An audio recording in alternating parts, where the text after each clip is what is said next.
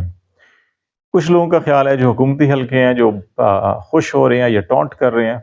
Opposition کے اوپر کہ جناب مولانا صاحب تو پہلے سے ہی تیار تھے، بس اپنی قیمت میں اضافہ، جو سیاسی ایک نیریٹو ہوتا ہے جو سارے معاملات ہوتے ہیں، وہ چیز جو ہے بیان کی جا رہی ہے، اور بلاول صاحب نے جو ہے شاید ان کو تیار کر لیا اور مولانا صاحب ان کے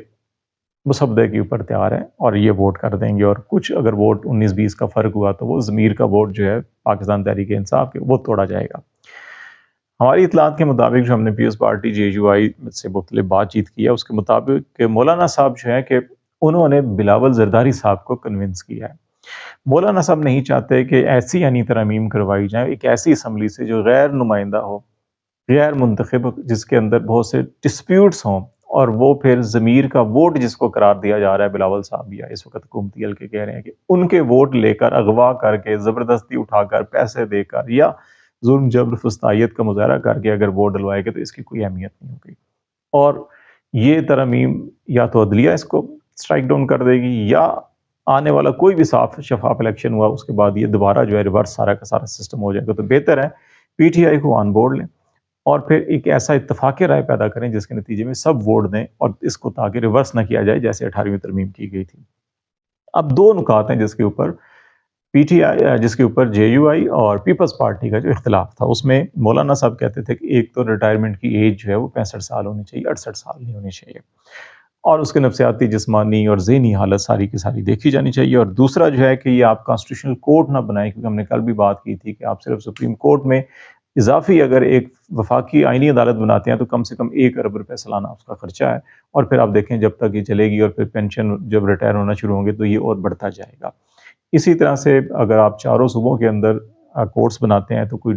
2.5 سے 3 ارب روپے وہ بھی خرچہ ہے، تو آپ کا سالانہ 4 سے 5 ارب روپے خرچہ آپ صرف چند مقدمات، چند درجن یا 100 سے 200 مقدمات کے لیے اتنا بڑا سٹرکچر بنانے کی بجائے ٹاپ 5 ججز جو ہیں اور ہائی کورٹس میں ٹاپ 3 ججز جو ہیں ان کے کانسٹیٹیوشنل بینچ مقرر کرتے ہیں۔ اب اس میں پیپلز پارٹی کو یا نون لیگ کو جو سب سے بڑا اس کے اندر تحفظ ہے وہ ہے جسٹس منصور علی شاہ کا، کہ وہ انپریڈکٹیبل ہیں، اور جو آئین اور قانون کی بالادستی کی وہ بات کرتے ہیں اور مخصوص نشستوں کا جو فیصلہ ہے اس کے تناظر میں ان کو خیال ہے کہ ان کی حکومت جو ہے گھر چلی جائے گی اور یہ بچیں گے نہیں۔ تو اس پہ ایک تجویز یہ آئی ہے جس پہ یہ کہا جا رہا ہے کہ سپریم کورٹ آف پاکستان کے چیف جسٹس کے لیے بھی سینئر 3 کی بجائے 3 یا 5 کا پینل بنا دیا جائے، یہ ترمیم کر لی جائے، اور یہیں پہ جو ہے کہ بینچ آئینی قائم کر دیا جائے آئینی عدالت کی بجائے۔ تو اس سے حکومت کے جو خدشات ہیں وہ بھی ختم ہو جائیں گے۔ آپ منصور علی صاحب کو نہ بنائیں، منیب صاحب کو نہ بنائیں، یا فریدی کو بنا دیں، یا آپ اگر 5 کا پینل بنانا چاہتے ہیں تو پھر نیچے جسٹس امین اور جسٹس مندوخیل ہیں، ان میں سے کسی کو بنا دیں۔ تو یہ تجویز ایک زیر غور آئی ہے، اور کچھ لوگوں کا خیال ہے کہ شاید اس کو انکارپوریٹ کر کے اب مولانا صاحب جو ہے کہ وہ نواز شریف صاحب سے بھی اور PTI کی قیادت سے بھی ملیں گے،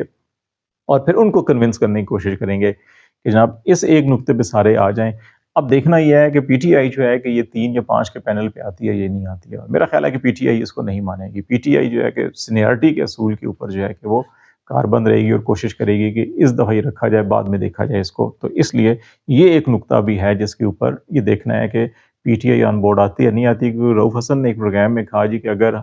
ہم اوورآل جو ترامیم سے اگر اتفاق کیا تو ہم ووٹ دے دیں گے، کوئی مسئلہ نہیں ہے، لیکن ابھی PTI کے اندر بھی یہ بحث ہے کہ ہمیں ووٹنگ میں حصہ لینا چاہیے یا نہیں لینا چاہیے۔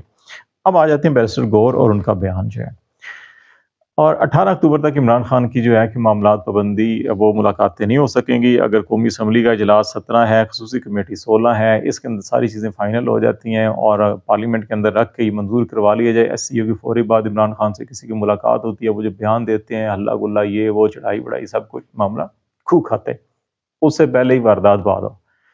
اس میں اب یہ دیکھنا ہے کہ بیرسٹر گوہر کہاں پہ استعمال ہو گئے۔ کیا بیرسٹر گوہر کو یہ بیان دینا چاہیے تھا یا نہیں دینا چاہیے تھا؟ یہ میڈیکل رپورٹ حکومت کی ہے، حکومت کو جاری کرنی چاہیے تھی یا بیرسٹر گوہر کو جاری کرنی چاہیے تھی؟ تو یہ کام بیرسٹر گوہر نے، اگر آپ اس کو انڈیپینڈنٹلی دیکھیں بغیر حکومت کی حامی یا PTI کے حامی ہونے کے یا PTI کے مخالف یا حکومت مخالف ہونے کے، میرا خیال ہے کہ اس میں بیرسٹر گوہر نے کو یہ کام نہیں کرنا چاہیے تھا۔ بیرسٹر گوہر کو یقین دہانی یہ کرائی گئی تھی کہ آپ کے ڈاکٹر صاحب کی ملاقات کروائی جائے گی سرکاری ڈاکٹرز کے ساتھ،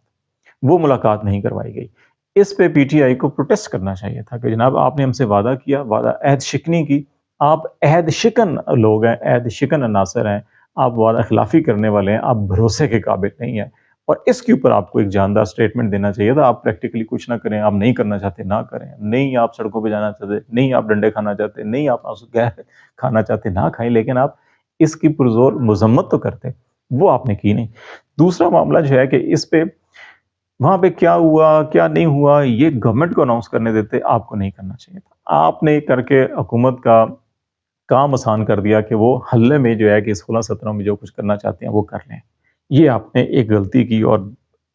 اگر میڈیکل رپورٹ پہ آپ کو سرکار کی اتنا ہی اعتبار ہے تو پھر عمران خان سے متعلق جو میڈیکل رپورٹس تھیں ان پہ بھی اعتبار کر لیں۔ جو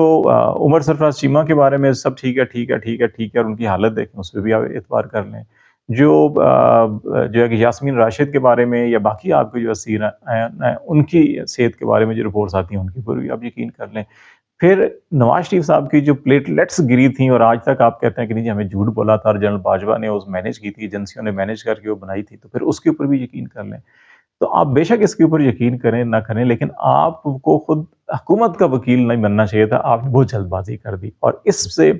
شکوک و شبہات جو ہے کہ بیرسٹر گور کی جو ایک پولیٹیکل وزڈم یا لیڈرشپ ہے اس کے حوالے سے پیدا ہوتے ہیں۔ اور ویسے بھی وہ وکیل ہیں، بیرسٹر ہیں، ایک اچھے سیاستدان تو نہیں ہیں۔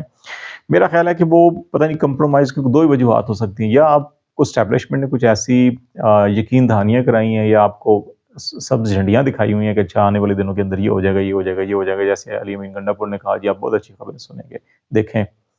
یا تو آپ ان سبز جھنڈیوں کے اوپر یقین کر رہے ہیں، یا پھر آپ کمپرومائز ہیں، کہیں آپ کی کچھ مجبوریاں ہیں، یا مجبوریاں نہیں تو آپ بہت ہی سادہ ہیں اور سیاست کے اتار چڑھاؤ اور آپ کو نہیں معلوم۔ لیکن اس سارے عمل سے جو ہے کہ آپ نے اپنے ورکرز کو یقیناً ہرٹ کیا ہوگا، اور اب ورکرز کی جو ہے کہ آخری جو امید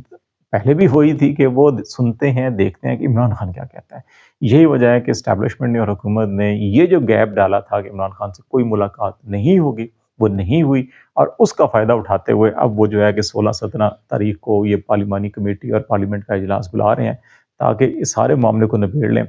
اب پی ٹی آئی ان آئینی ترامیم کے اوپر کیا سٹینڈ لیتی ہے، کیا موقف لیتی ہے، وہ بہت اہم ہوگا، اور وہاں سے اندازہ ہوگا کہ کیا بطور جماعت یہ کمپرومائزڈ ہو گئے ہیں یا اپنے اصولوں یا عمران خان نے جو اصول طے کیے ان کے اوپر کھڑے ہیں۔ تو لیٹس سی دیکھتے ہیں کیا ڈیولپمنٹ ہوتی ہے۔ آج تک کے لیے اتنا ہی۔ خالد جمیل کو اجازت دیجیے، اللہ حافظ۔